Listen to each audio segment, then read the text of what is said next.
Se respondió él y dijo, vamos a ver lo que le dice aquí el ángel a Daniel acerca de la característica del cuarto reino en Daniel capítulo 7 en adelante. Vamos a ver.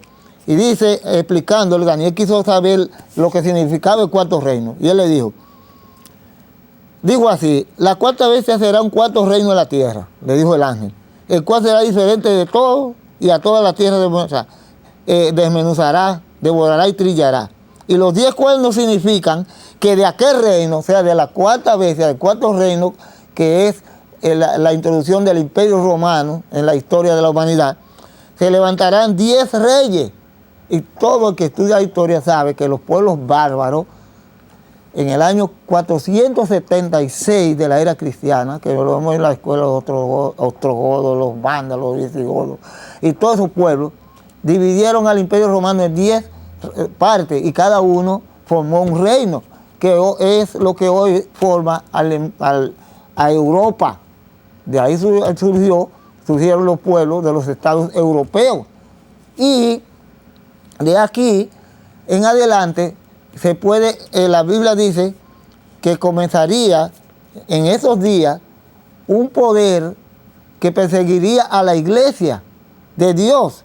Y precisamente vamos a ver cómo fue que el cuerno pequeño, que es el que continúa después del Imperio Romano, porque aquí dice que el cuerno pequeño tiene boca, habla contra el Altísimo y persigue a la iglesia.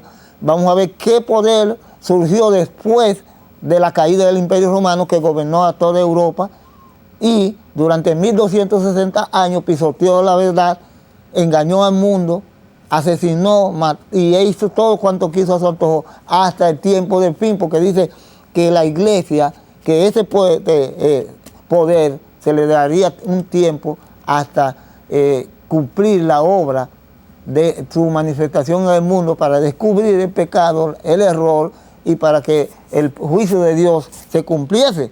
Entonces aquí nosotros vamos a averiguar ahora qué poder surge después de la caída del Imperio Romano.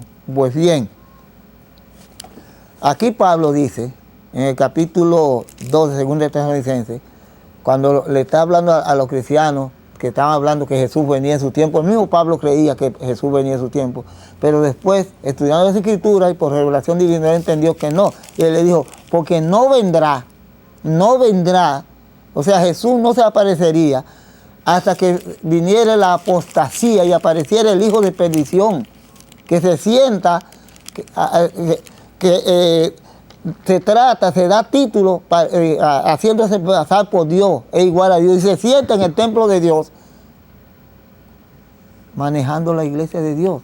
El templo de Dios es la iglesia. Demuestra que es un poder político religioso que pretende ser el jefe de la iglesia en el mundo entero y que todo el mundo debe sometérsele y que ellos son los que deben interpretar las Escrituras y que ellos son la representativa presencia de la iglesia de Dios en la tierra.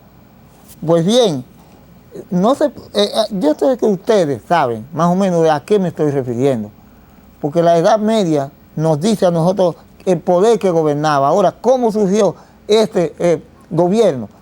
En el año 538 sucedió algo importante. A final del siglo I, la iglesia cristiana empezaba a decaer en lealtad y empezaron a surgir filosofía e ideas dentro de la iglesia. Por eso en Apocalipsis presenta a la iglesia como dejando su primer amor en las cartas, en las 7 cartas a las 7 iglesias, y a la primera, que representa a la iglesia primitiva. Aquí dice que ella estaba primero. ¿Qué estaba sucediendo? Poco a poco la iglesia estaba dejando a un lado las Escrituras. A medida que desaparecieron los apóstoles y murieron toda aquella generación de cristianos ganados por la verdad, la iglesia empezó a decaer. Y ya en el siglo I se ve que la iglesia no era la misma. Y en el siglo II es mucho menos. Y a principios del siglo IV sucedió algo muy tremendo, y es que el emperador Constantino, que todavía tenían algunas provincias en sus manos, ellos empezó a creer en el cristianismo, pero era porque como el imperio ya había caído, estaba en decadencia, él lo que quería era apoderarse de las grandes masas que componían el cristianismo para buscar apoyo político. Y como se hace hoy en día, tiempos atrás las religiones no eran tenidas en cuenta por nada aquí, por ejemplo, en nuestro país. Era un pequeño grupo, pero ya que la iglesia ha crecido y todas las religiones tienen grandes masas, los políticos ven que si logran ganarse la voluntad y el voto de las iglesias, pueden tener apoyo para ganar las elecciones. Y por eso hoy en día son TV. Y como la religión se ha convertido hoy en día en un poder prácticamente también político, religioso y comercial, muchos dirigentes de la iglesia y sistemas religiosos, para buscar prebenda y ganar cosas personales, inclinan muchas veces los miembros de la iglesia, que ignorantemente no saben lo que pasa, para inclinar su preferencia por un candidato determinado. Y así logran lo que quieren. Así mismo sucedió con Constantino. Y ya después del siglo II, el siglo III y IV, se estaban formando grandes grupos religiosos en todo el imperio, una mezcla de una religión y mundanalidad como es hoy. O sea, la iglesia había decaído en espiritualidad y la Biblia, dice el libro El conflicto de los siglos, que la palabra de Dios estaba siendo dejada a un lado y las normas cristianas habían sido rebajadas. Entonces los cristianos de esa época no tuvieron en cuenta cómo la iglesia se dirigió en estricta adhesión a la palabra del Señor y empezaron a meter filosofía y a rebajar las normas. Y la idea que tuvieron era que abrirle la puerta al paganismo para que aceptaran el evangelio con poca prohibición, o sea, no se le exigía mucho y ellos entraban casi sin convertirse, casi con su misma creencia a la iglesia, y una ola de paganismo inundó a la iglesia. ¿Y qué sucedió?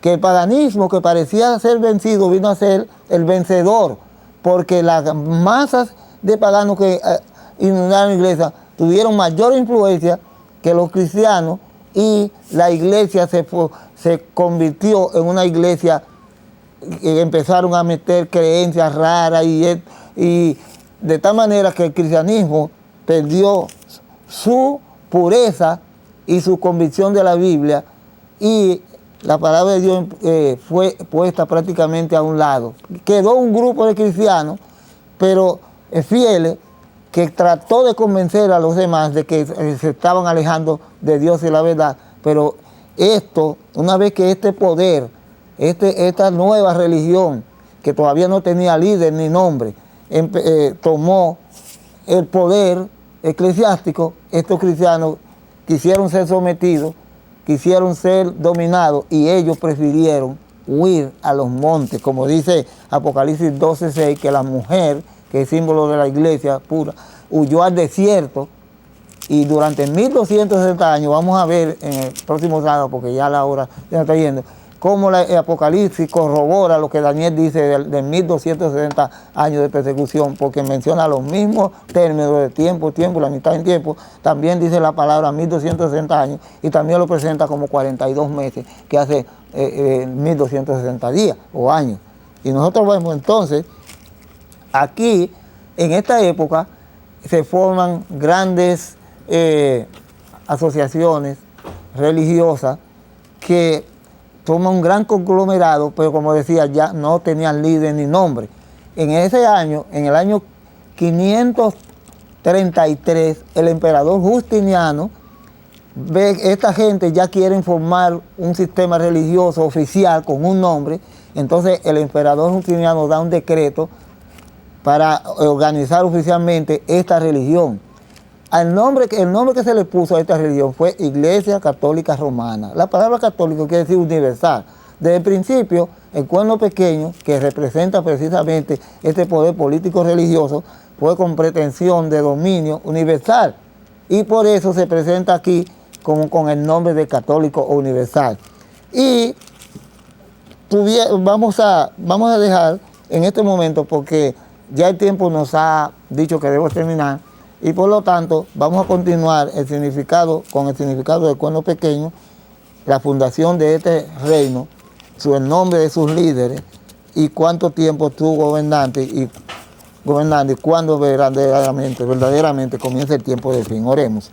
Le damos gracias a Dios por habernos permitido presentar estas grandes verdades acerca de la religión cristiana y nuestra responsabilidad de entender y obrar conforme a lo que tu palabra nos ha legado. Bendice a todas almas sinceras y ayúdanos, Señor, a entender tu voluntad y a prepararnos para el encuentro contigo. En el nombre de Jesús te lo pedimos. Amén.